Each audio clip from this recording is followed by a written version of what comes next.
Okay guys, so it's finally stopped raining. The sun is shining again, so we can continue. I have here a triangle shaped router bit, and I'm going to use this to create the look of a shiplap in the multiplex sliding door. So I marked the lines to have an equal space. They're going to be 10 centimeters wide. So yeah, we're going to try now. So now I'm just measuring from the center of my router bit to the edge to know at which space I need to put my ruler so I can guide it along the way.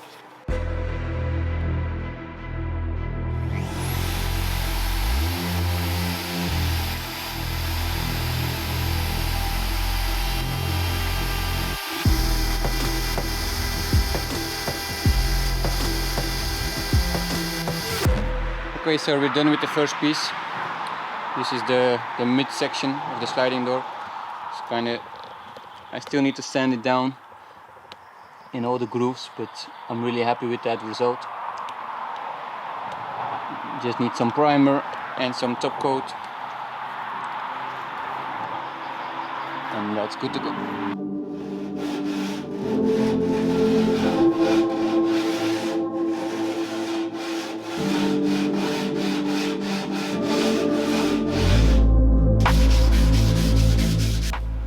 So what we have here, it's a Renault Lac primer. It's already dark, and I'm going to put the top coat with this one. It's kind of a blue-green color. It gives like a calm atmosphere. So I'm going to paint the sliding door in that type of color, because I think it's going to match really good with the dark, moody atmosphere I'm planning to create in the van. So first we're going to put primer, 2 coats, and then let it dry, and then put the top coat.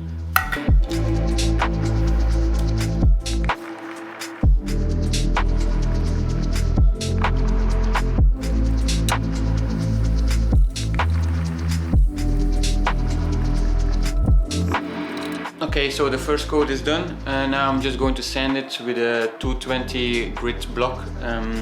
First layer of primer, and then I'm going to give the second coat and then dry again, and then we can start with the top coat.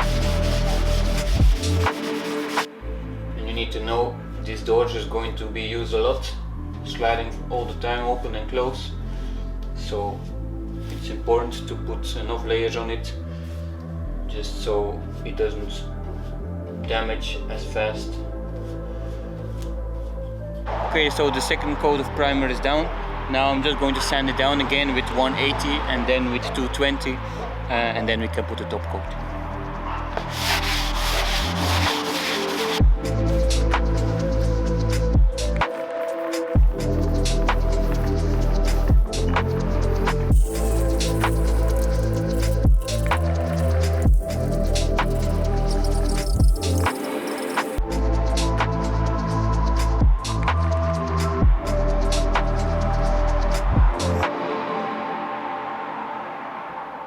So we have another multiplex sheet here. It's 5mm thick, and I'm going to use it to cover the walls. I'm going to make the same detail as I did with the sliding doors. So the lines are going to run all the way until the end. And yeah, I'm just going to measure it. Let's start with the roof and then go from there.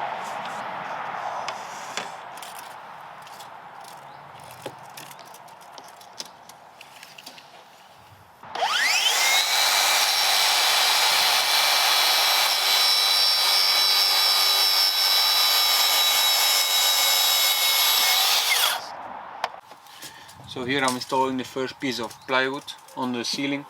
It's 5mm thick, so it's pretty bendable, and I'm going to try to put it nice in the center.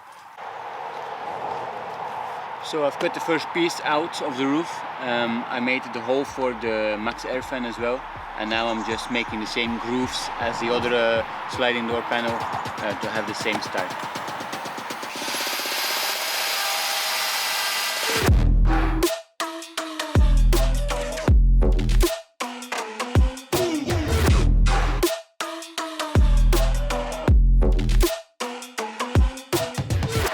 Okay, so the first panel is done, and as you can see, it has all the lines across the panel. As well, I made a small recess on the edge, like you can see there, all along on the edge. And what that does, it will create an overlap. So the next panel, I will cut the same line on the other side, and then they can attach to each other, laying over each other like 1.5 centimeters, and I can glue it together, and you will never see any seam. That's kind of the idea. All right, guys. So I used this ceiling support, and I've installed to the roof. It's completely in. As you can see, I made the grooves all along the length of the van. The next air fans are installed as well with the covers. You have like a small seam here in the front, but that's hardly noticeable. All the other seams, as you can see here, are nicely tucked away. So that's with the overlap you have. I glued it together and then put the ceiling support under it, and then the glue dries like that, and you hardly have a seam. So that's like this. In some spots the lines don't align, as you can see, completely, but yeah, I mean, it's hardly noticeable because this is in the corner anyway, so there's going to be cabinet there anyway. You know, on other parts they do match. It's just because it's bendable. The ceiling bends a little bit, so sometimes it's difficult to do it on your own to line them up perfectly, but in overall I'm really happy. As you can see here, in this part you have a seam as well, hardly noticeable. This come down a little bit, so maybe I'm going to try to glue it again a little bit. So yeah, the lights, I cut the holes in the lights as well, and then taped it again with aluminium tape just to make sure the vapor barrier is complete here in front as well, and then there as well. So yeah, as you can see all the way onto the back, generally I'm super happy with this. It's a lightweight material because it's only 5mm thick, so it weighs nothing in comparison to the shiplabs, and yeah, it's a really easy material to work with. So the lines themselves, they are around 2.5mm deep, and I just sanded them down, so now they're really smooth to the touch. Then yeah, of course in the end we're going to paint, same like the sliding door. As you can see, the sliding door is in as well. I'm really happy with how it looks. Let's remove this one. As you can see, the color, it really pops. I think it's a nice gray, green, blue mixture, and that's kind of what we want to have in a van. We're still figuring out the colors for the end, but it's going to be a little bit more darker setting, a little bit more moody vibes. Kind of we want to stay away from the white because it's you see it everywhere, and in our opinion it's pretty delicate, especially if you live in a van all day with the dog. So yeah, that's how it looks. On the top it's really nice covered. You just need to paint that top section then when everything else is painted. On the bottom here as well, I made a small detail. As you can see on the bottom, the line it runs through, so that's just painting and that's done. So yeah, I've now started with the vapor barrier on the sides as well. I already made a frame for the window, as you can see, just to support it on the other side as well, like this. Really happy with how that looks. So I was thinking then to just get bendable plywood, maybe the 3mm thick, and then just when this is finished, lay a piece here that curves nicely, so you don't have these corners, and it will go all around the shape of the window, so you can kind of have the same shape as the window itself. A small project I as well did is installed to this small DEFA 220 volt plug. It's really minimal, that's kind of how I love it. You hardly see it, and I put it just in the side of the bumper here. It goes all the way down into a tab and comes back up. here in the van is this wire, so that's 220. It's if you need to connect your van to or your batteries to the main supply if you're in a campsite or something. First I didn't really want that, but kind of it's good to have it. You never know, if you run out of battery you can always charge with these mini plugs. So I'm really happy with how that looks. Again, as I said, it's minimal, so you hardly see it, but it's there if you need it. So okay, so the radio finally arrived.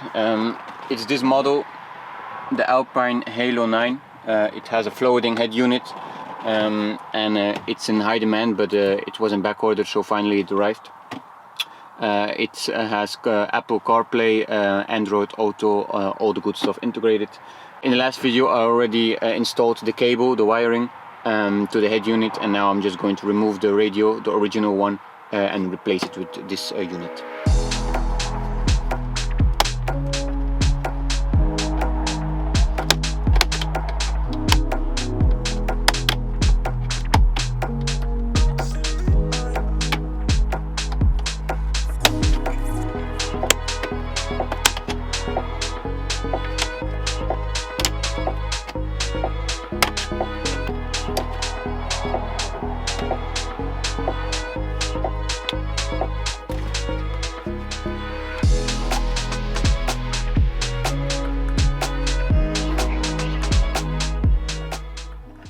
So yesterday I started installing the head unit for the Halo 9 Alpine radio.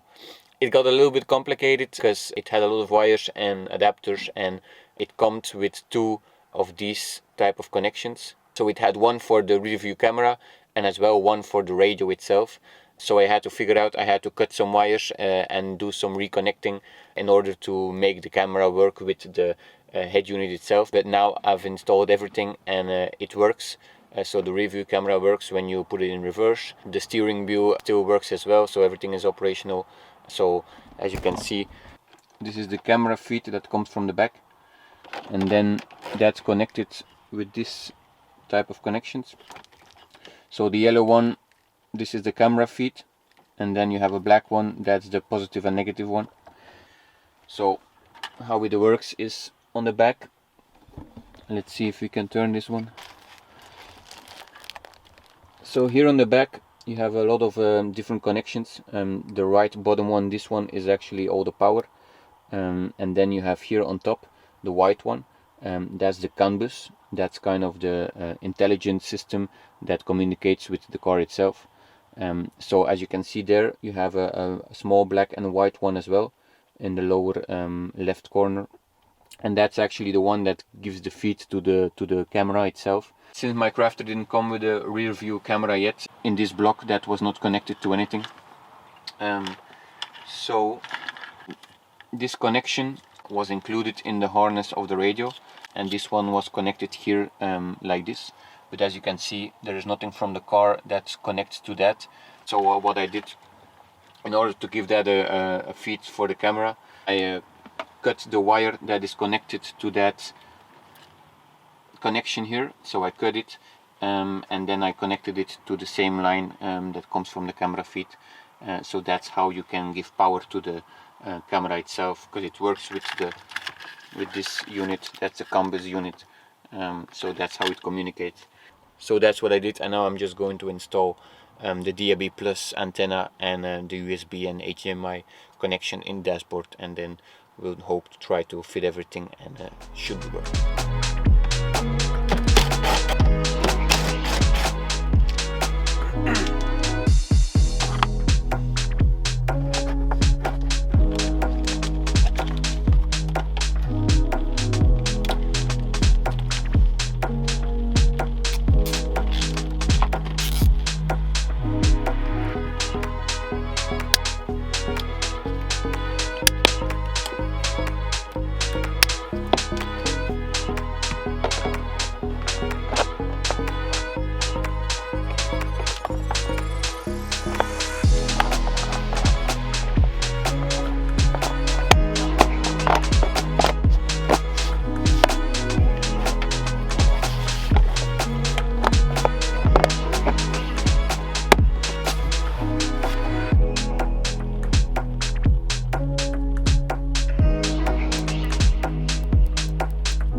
so I've installed all the wires now. As well, I used some zip ties just to tie the cables out of the way, and now it's just fitting the head unit back into the dashboard.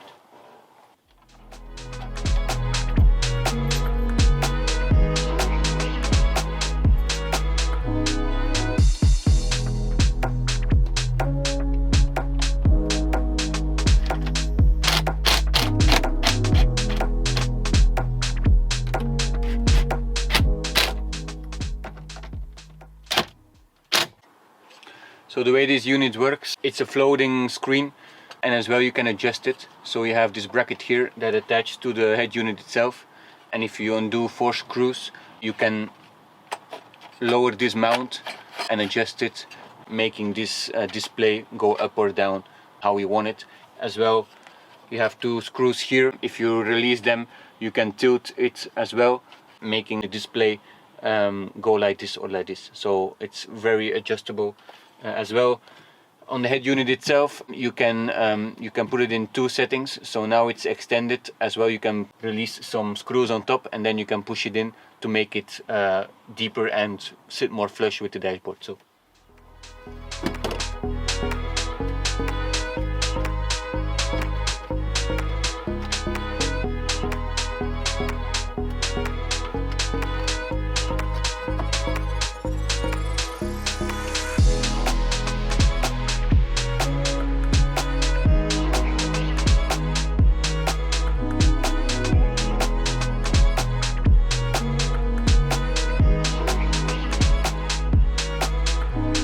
So as you can see, guys, it took a while, but it's installed. Everything is working. I just need to fix this cover. There's a small cover behind it. I'm going to glue it to the dashboard so it's nice and you don't see any edges, and then we're done.